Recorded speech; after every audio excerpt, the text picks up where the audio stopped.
Today we're going to look at estimating and rounding. Estimates or approximations can be found by rounding numbers to the nearest 10, 100 or 1,000. So an estimate or an approximation is a number that is very similar to the one that we have, but is maybe more easily communicated to other people, or it might just be used to give a roundabout figure to see if we're in the right ballpark. So when we're rounding, we need to look at the digit next to the rounding place. So if we're rounding to the nearest 100, we look to the place to the right of that. If that number to the right of that rounding place is 0, 1, 2, 3 or 4, then we round down to the 100 below, say. And if the digit to the right of that hundreds digit is a 5, 6, 7, 8 or 9, then we round up to the next 100 up. So for example, if we're looking at rounding to the nearest 10 here, we need to look in the tens column, look to the number to the right of that column, and if we're rounding to the nearest 10 here, we can see that the number next to that is a 6, so we need to round up to the next 10 up. The next 10 up from 80 is 90, so rounding that up to the nearest 10 is 90.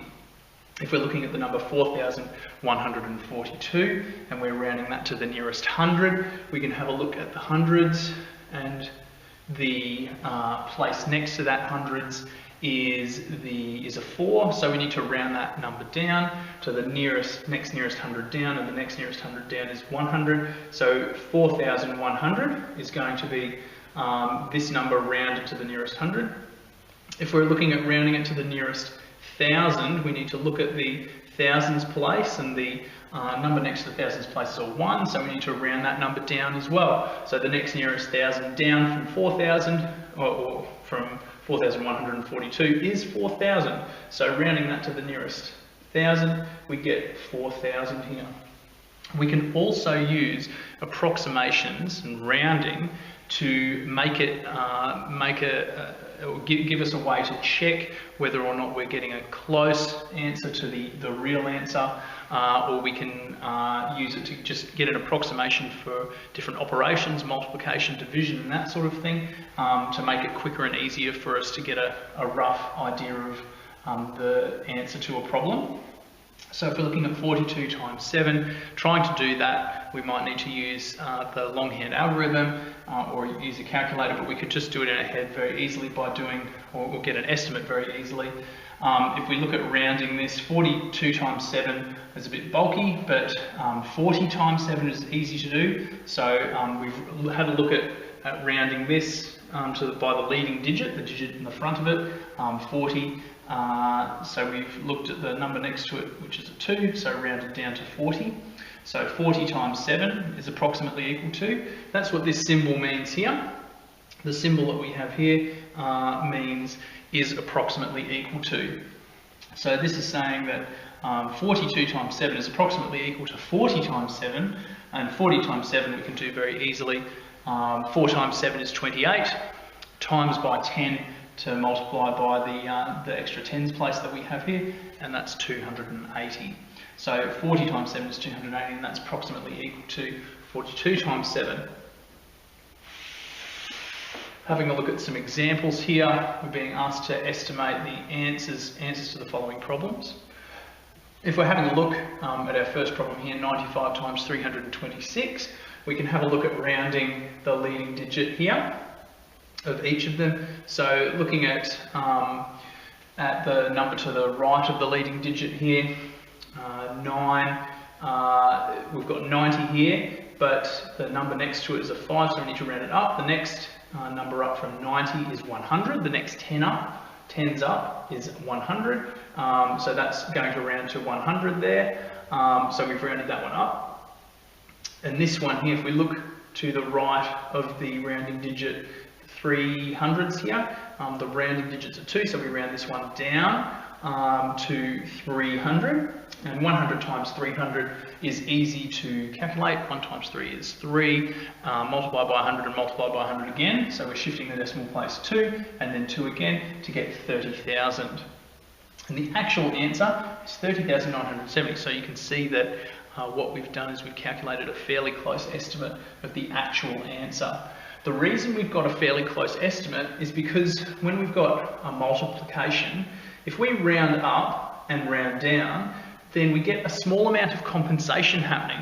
So the fact that we've rounded this up by 5 and rounded this down by 26 means that going up by 5 and going down by 26 has sort of cancelled each other out a little bit. If we were to round these both up though, if we were to round them both up, then what we might see is that we might see happening is we're going to get a number much larger because we've increased both. We're multiplying both numbers by larger numbers than we were originally. So we get a much larger actual answer than if we hadn't rounded one up and one down. So we need to be careful with that. If we're making a multiplication estimate, rounding one up and rounding the other one down is often a good idea. So here, if we have a look at the two numbers that we have, if we were to round by the leading digit, this one would round down and so would this one. So if we're rounding down on both of those numbers, it means that we don't get that compensation happening. So if we have a look at maybe rounding the first one here down, because it's quite close to 100, so round it by the leading digit, next one to it's a 1, so we'd round that down to 100. And then because we've rounded that one down, let's look at rounding this one up. Because then if we've reduced this number by 15, we'd be increasing this number by 8, and we have a bit of that compensation effect happening. So if we've rounded that one down to 100, rounded this one up to 100 as well, 100 times 100 is 10,000, the actual number is 10,580.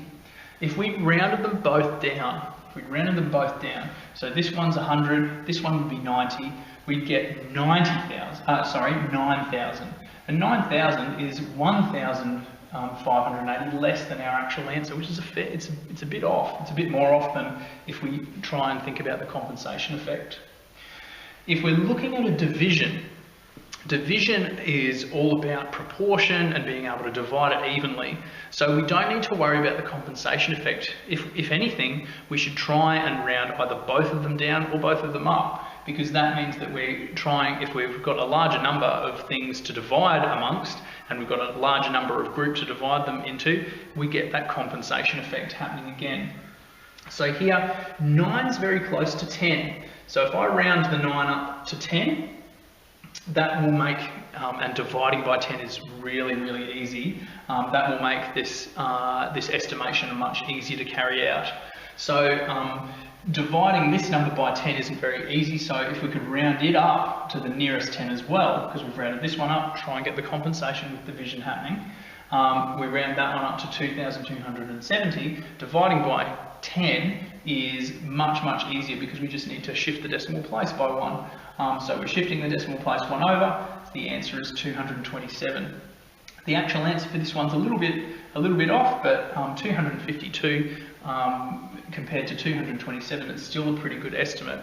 So you can see that if we can make these calculations maybe by longhand, maybe by hand using algorithms that we've learnt, it can sometimes be really, really good and valuable to just check using an estimation whether we've got the right answer. And especially if you've got some time at the end of an examination, it's a really good way to check that you haven't made a calculation error just by doing an estimate and rounding and making those calculations even just in your head.